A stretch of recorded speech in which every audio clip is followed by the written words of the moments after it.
अस्सलाम वालेकुम, मैं हूं सलवा स्नैन। आप देख रहे हैं मेट्रो 7 पाकिस्तान। आइए नजर डालते हैं आज की अहम खबरों पर।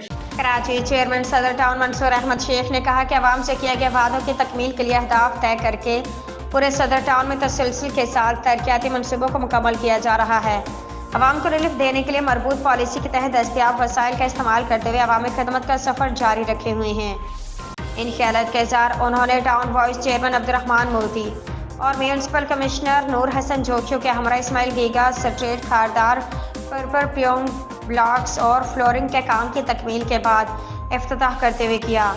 इस मौके पर मुख्तलिफ यूसीज़ के वाइस चेयरमैन और मुतल्लिका अफसरान भी उनके हमरा थे। चेयरमैन मंसूर अहमद शेख का कहना था कि तरक्की का जो सफ़र सदर टाउन में शुरू किया है इसमें वक्त के साथ साथ मज़ीद बेहतरी आएगी।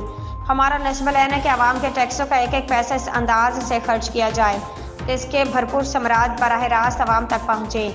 आबादी के बढ़ते हुए तनासब को मद्देनजर रखते हुए पूरे टाउन में तरक्याती मनसूबे तेज़ी से मुकम्मल करा रहे हैं। चेयरमैन मंसूर शेख ने इस मौका पर इस अज़्म का भी अदा किया कि महदूद वसाइल के बावजूद एक मरबूत पॉलिसी पर गामजन रहते हुए सदर टाउन के तमाम यूसीज़ को गंदगी से पाक खूबसूरत और सरसब्ज इलाकों में तब्दील करने के लिए इक़दाम कर रहे हैं।